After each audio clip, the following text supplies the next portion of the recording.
চাৰিআলিত আড্ডা মাৰি থকা ল'ৰাকেইটা। কথা জুবিন গাৰ্গ। আপুনি ভাবে নেকি সিহঁত সকলো বদমাছ, অভদ্ৰ অথবা নিচাত মাতাল?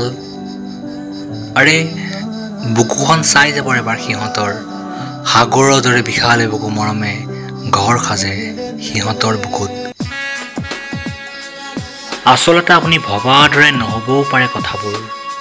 চিগাৰেট খোৱা ওঁঠবোৰ ক'লা যদিও আপুনি শুনা পাব ডিগ্ৰীবোৰৰ সফলতাৰ কাহিনী, যি শুৱনি কৰি ৰাখিছে ওৱে ধৰা বাকচ। ৰঙা হৈ থকা চকুজুৰি দেখি নাভাবিব এয়া কোনো OCACRSৰ কামাল।